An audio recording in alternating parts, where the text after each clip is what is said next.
हरे Krishna everyone, स्वागत है आप सभी का स्काईवे लर्निंग हब पे। आज की इस क्लास के अंदर एमसीक्यू सीरीज़ में हम यहाँ पर सीक्वेंसेस टॉपिक के कुछ और इम्पॉर्टेंट क्वेश्चंस को डिस्कस करेंगे। इससे पहले पार्ट 1 की वीडियो और पार्ट 2 की वीडियो में हमने 20 क्वेश्चंस डिस्कस कर लिए थे, जो कि काफ़ी इंपॉर्टेंट क्वेश्चंस हैं।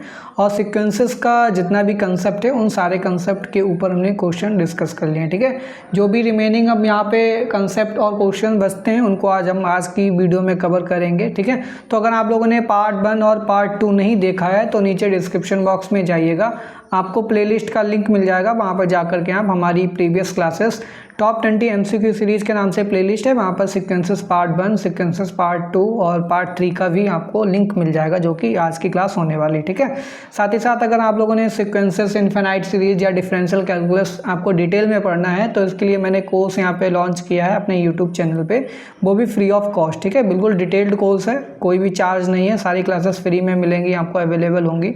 तो नीचे डिस्क्रिप्शन बॉक्स में आपको डिफरेंशियल कैलकुलस प्लेलिस्ट का लिंक दिया है, वहाँ पर जाकर के आप हमारे क्लासेस को देख सकते हैं। यहाँ पर थंबनेल दिख रही होगी डिफरेंशियल कैलकुलस सीक्वेंसेस, जहाँ पर पार्ट 11 जो वीडियो था लिमिट सुपीरियर और लिमिट इन्फीरियर के बारे में डिस्कस किया था, वहाँ पर जाकर के आप देख सकते हैं। ठीक है, चलिए स्टार्ट करेंगे आज की क्लास। और अगर आप लोग हमारे चैनल पर नए हैं तो प्लीज़ चैनल को सब्सक्राइब कर लीजिए और बेल आइकन भी प्रेस कर लीजिए। ठीक है, ताकि आपको आने वाले टाइम पे हमारे सारे क्लासेस का नोटिफिकेशन आपको मिलता रहे। ठीक है, तो स्टार्ट करेंगे आज की अपनी क्लास। पार्ट नंबर 3 होने वाली है वीडियो एमसीक्यू सीरीज़ के अंदर। टॉपिक हमारा सीक्वेंसेस रहेगा। ठीक है, क्वेश्चन नंबर 1 से स्टार्ट करेंगे। क्वेश्चन नंबर 1 में क्या बोल रहा है, the limit of a convergent sequence of rational numbers. ठीक है, तो हमारे पास जो रेशनल नंबर्स होते हैं उनकी लिमिट क्या होगी।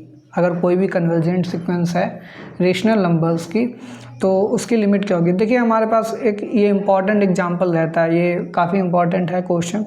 अगर कोई भी रेशनल नंबर की हमारे पास सीक्वेंस है, ठीक है, सीक्वेंस ऑफ रेशनल नंबर्स, और ये हमारे पास कन्वर्ज कर रही है, ठीक है, एल पे कन्वर्ज कर रही है, तो ये जो एल है तो ये एल हमारे पास क्या हो सकता है, एल हमारे पास रेशनल भी हो सकता है और साथ ही साथ ये इरेशनल भी हो सकता है। ठीक है, इसके दो अलग अलग आप एग्जांपल्स भी ले सकते हैं। ठीक है, तो जिससे आपको पता लग जाएगा। तो यहाँ पर जो ऑप्शन नंबर 4 है, ऑप्शन नंबर 4 में क्या है, इट मे बी रेशनल और इरेशनल, तो ऑप्शन नंबर 4 यहाँ पे बिल्कुल करेक्ट हो जाएगा।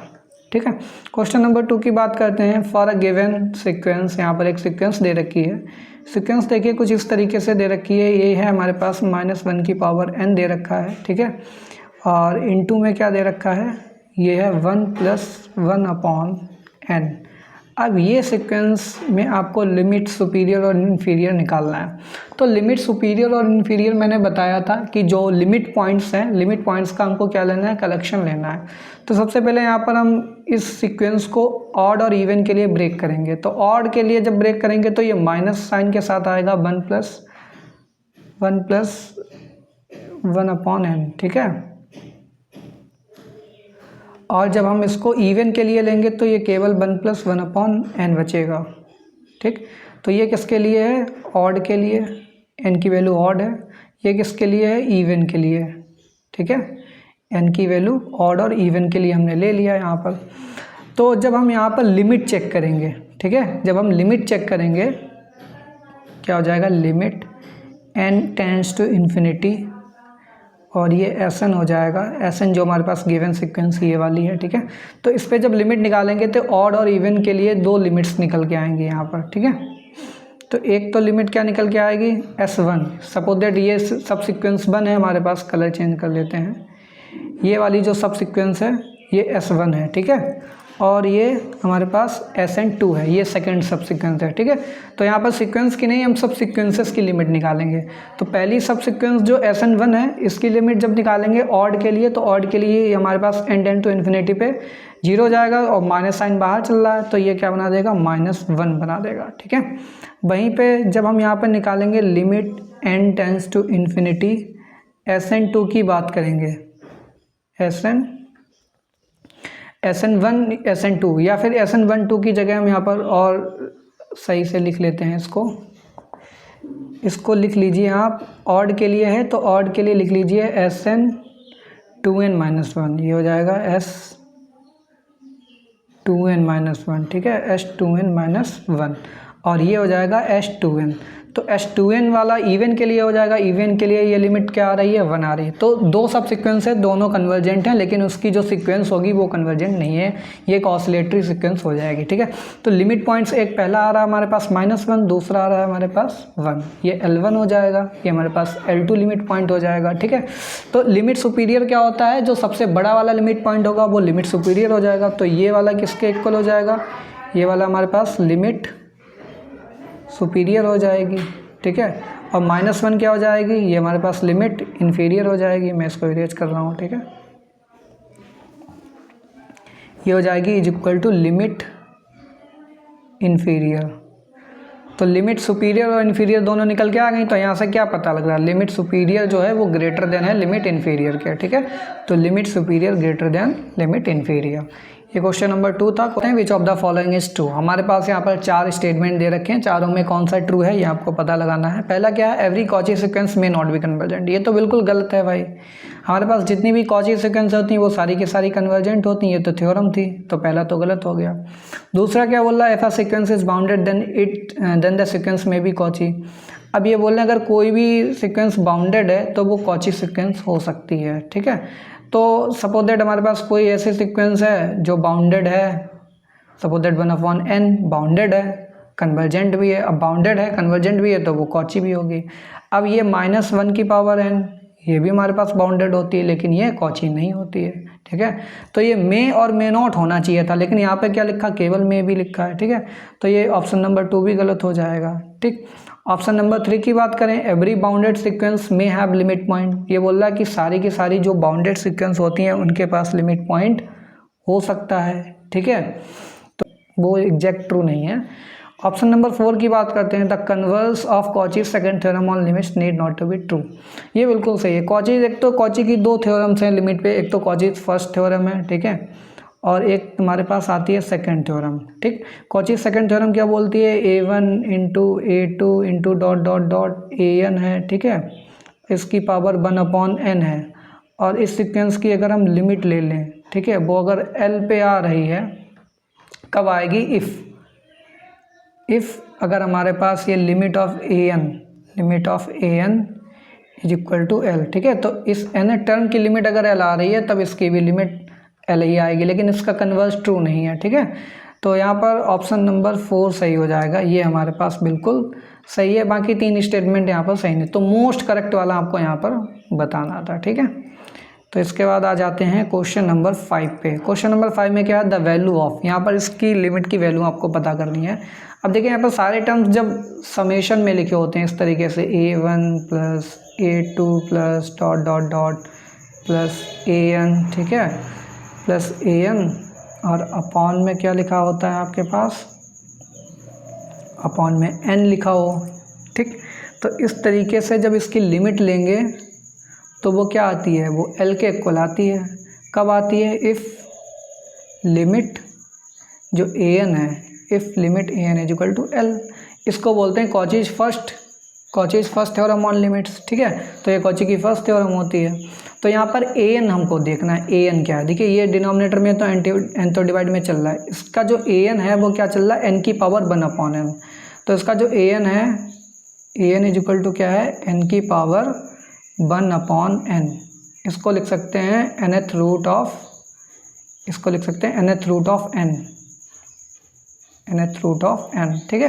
अच्छा, ये जो क्वेश्चन था इसकी लिमिट की वैल्यू हमने आपको कराई थी, जो हम सीक्वेंसेस पढ़ा रहे थे तो उसके अंदर इसका प्रूफ भी कराया था, ठीक है।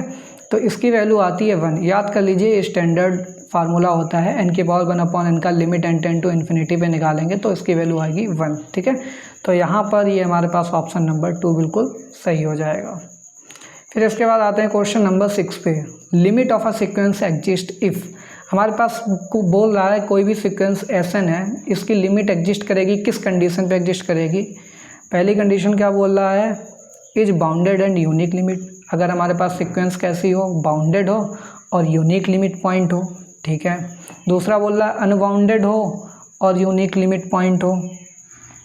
तीसरा बोल रहा है may be unbounded and has only 1 limit point. तो पहले ऑप्शन नंबर 2 की बात कर लेते हैं। ये बोल रहा अनबाउंडेड है, तो अनबाउंडेड के केस में तो ये भी हमारे पास है 2 और n, जहाँ पर 2 कब आएगा, जब n हमारे पास किसको बिलोंग करेगा, प्राइम नंबर p को बिलोंग करेगा, और ये अदरवाइज में आ जाएगा। ठीक है, तो ये जो सीक्वेंस बनती है तो यहाँ पर केवल एक ही लिमिट पॉइंट 2 आता है, लेकिन ये सीक्वेंस कैसी है, अनबाउंडेड है। कैसी है, अनबाउंडेड है।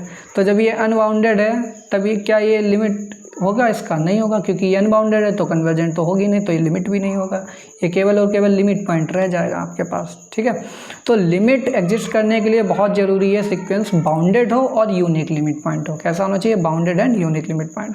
तो ऑप्शन नंबर ए वाला यानी कि 1 वाला सही है, 2 वाला गलत है। ये बोल रहा मे बी अनबाउंडेड, बिल्कुल गलत है, अनबाउंडेड तो होना ही नहीं चाहिए। फिर दूसरा बोल रहा limit superior is equal to limit inferior is equal to L. तो लिमिट सुपीरियर और लिमिट इन्फीरियर और दोनों इक्वल आ जाएं किसी एक नंबर के बराबर, तब उस केस में भी हमारे पास लिमिट एग्जिस्ट करती है। यानी कि यहाँ पर 2 ऑप्शन सही हैं, 1 और 4। ठीक है, तो ये जो क्वेश्चन हो गया ये MSQ टाइप का हो गया, यानी कि मल्टीपल सिलेक्ट क्वेश्चन। ठीक है, यहाँ पर मल्टीपल सिलेक्ट कर सकते हैं हम, यहाँ पर MSQ टाइप का क्वेश्चन है। तो पहली condition bounded and unique limit point होना चाहिए। दूसरा लिमिट सुपीरियर और इन्फीरियर भी अगर बराबर आ रही हैं दोनों, तब भी हमारे पास क्या हो जाएगी, लिमिट एग्जिस्ट कर जाएगी। जैसे हमारे पास ये सीक्वेंस है 1/n, इसका लिमिट पॉइंट केवल और केवल एक ही आ रहा है, कौन सा आ रहा है, l = 0। ठीक है, यूनिक लिमिट पॉइंट आ रहा है, बाउंडेड भी है। ठीक है, तो यहाँ पर लिमिट सुपीरियर भी यही हो जाएगी, लिमिट इन्फीरियर भी यही हो जाएगी, इक्वल टू 0। यानी कि यहाँ पर जब भी लिमिट की बात करेंगे तो लिमिट सुपीरियर और इन्फीरियर बराबर आती है। ठीक है, और लिमिट पॉइंट के केस में ये दोनों बराबर नहीं हो सकती हैं। क्वेश्चन नंबर 6 के बाद आते हैं क्वेश्चन नंबर 7। क्वेश्चन नंबर 7 में क्या है, every bounded and monotonic sequence. अगर हमारे पास कोई बाउंडेड है प्लस मोनोटोनिक है, अगर बाउंडेड प्लस मोनोटोनिक है, ठीक है, बाउंडेड प्लस मोनोटोनिक, तो वो कैसी होगी, हमारे पास कन्वर्जेंट होगी। क्या होगी, कन्वर्जेंट होगी। ठीक है, और हमारे पास एक कन्वर्जेंस थ्योरम। ठीक है, तो कन्वर्जेंस थ्योरम जो होती है हमारे पास, कन्वर्जेंस थ्योरम का स्टेटमेंट यही होता है कि कोई भी सीक्वेंस अगर हमारे पास बाउंडेड है प्लस मोनोटोनिक है तो वो हमेशा कन्वर्जेंट होगी। ये आपका बुक के अंदर मिल जाएगा, मैंने डिटेल्ड कोर्स जो है उसके अंदर ये थ्योरम डिस्कस भी की है। क्वेश्चन नंबर 8 पे आते हैं। क्वेश्चन नंबर 8 में हमारे पास क्या है, 2 complementary subsequences converging to different limit point then the sequence. अब इसी को ले लीजिए, ये वाला जो -1n वाला एग्जाम्पल है ये हर जगह ज़्यादातर फिट हो जाता है। इसकी 2 सब सीक्वेंसेस हैं, पहले का लिमिट पॉइंट 1 आएगा, दूसरे का लिमिट पॉइंट -1 आएगा। 2 अलग अलग लिमिट पॉइंट्स हैं, दोनों कन्वर्जेंट सब सीक्वेंसेस हैं, ये भी कन्वर्जेंट होगी, इवन वाली भी सब सीक्वेंस कन्वर्जेंट होगी, ऑड वाली भी होगी। लेकिन जो ये गिवन सीक्वेंस है ये हमारे पास कन्वर्जेंट नहीं है, ये हमारे पास कन्वर्जेंट नहीं है। ठीक है, तो ये क्या हो जाएगी, एक ऑसिलेटरी सीक्वेंस हो जाएगी। ठीक, तो ये बोला मे बी डाइवर्जेंट नहीं, इज ऑसिलेटरी, इज कन्वर्जेंट, तो इज ऑसिलेटरी वाला बिल्कुल सही हो जाएगा। ये सीक्वेंस कैसी हो जाएगी, ऑसिलेटरी हो जाएगी।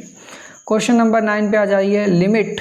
अब यहाँ पर लिमिट की बात कर दी गई है फिर से, तो भाई लिमिट कॉचीज फर्स्ट थ्योरम और लिमिट लगेगा, तो इसका an क्या हो जाएगा, an हमको दिख रहा है 1/n दे रखा है, तो इसका लिमिट निकाल दीजिए, limit n tending to infinity, इसकी वैल्यू क्या आएगी 1/n की। अगर इसकी वैल्यू 0 आ रही है तो इसकी वैल्यू भी क्या आएगी, 0 ही आएगी। ठीक है, तो ऑप्शन नंबर 1 यहाँ पे सही हो जाएगा। फिर बात करते हैं क्वेश्चन नंबर 10 की। क्वेश्चन नंबर 10 में क्या बोल रहा है, यहाँ पर Cauchy's second theorem on limit लगेगी, तो इसका an क्या है, इसका भी an हमारे पास 1/an ही दे रखा है। ठीक है, तो इसमें भी लिमिट निकाल दीजिए, limit n tending to infinity 1/n की वैल्यू 0 आ जाएगी, तभी ये 0 है अगर, तो फिर ये भी 0 हो जाएगा। सारे प्रोडक्ट में लिखे हैं टर्म्स, और पावर क्या चल रही है, 1/n चल रही है। ठीक है, तो ये भी क्या आ जाएगा, हमारे पास 0 आ जाएगा। ठीक है, तो इस तरीके से ये सीक्वेंसेस जो टॉपिक था आपका कंप्लीट हो चुका है, और इस पर मोस्ट इम्पॉर्टेंट जितने भी क्वेश्चन हो सकते थे 30 क्वेश्चन हमने यहाँ पर आपको प्रिपेयर कराए हैं। ठीक है, आप खुद से भी और भी क्वेश्चन प्रैक्टिस कर सकते हैं, और आने वाले समय में आपको MCQ सीरीज़ के अंदर और भी टॉपिक से रिलेटेड यहाँ पर क्वेश्चंस मिलते रहेंगे। इसके बाद जो हमारा टॉपिक होगा उसमें हम डिस्कस करेंगे इनफाइनाइट सीरीज़ के बारे में। ठीक है, इनफाइनाइट सीरीज पे क्वेश्चंस प्रैक्टिस करेंगे। उसके बाद डिफरेंशियल कैलकुलस के जो रिमेनिंग टॉपिक्स हैं, ठीक है, डिफरेंशियल कैलकुलस में अभी आपका लिमिट्स है। ठीक है, लिमिट्स, फिर उसके बाद कंटिन्यूटी है, कंटिन्यूटी के बाद डिफरेंशिएबिलिटी है। ठीक है, फिर उसके बाद सक्सेसिव डिफ्रेंसीसन है आपका, ठीक है, सक्सेसिव डिफ्रेंसीसन है। सक्सेसिव के बाद फिर आपका पार्शियल डिफ्रेंसीसन है, ठीक है, पार्शियल डिफ्रेंसीसन है। पार्शियल डिफ्रेंसीसन के बाद आपका एक इन्वेलप इवेलुएट्स का टॉपिक आता है, इन्वेलप एंड इवेलुएट्स का, ठीक है, यूनिट 4। तो ये जितने भी सारे के सारे टॉपिक्स हैं इन पे क्वेश्चंस आपको मिलेंगे, मल्टीपल चॉइस क्वेश्चंस। तो बने रहिए हमारे चैनल के साथ, ठीक है। हमारे चैनल को अगर आप लोगों ने अभी तक सब्सक्राइब नहीं किया है तो प्लीज़ चैनल को सब्सक्राइब कर लीजिए और बेल आइकन भी प्रेस कर लीजिए। मिलते हैं नेक्स्ट पार्ट की वीडियो में, तब तक के लिए thanks for watching, have a good day.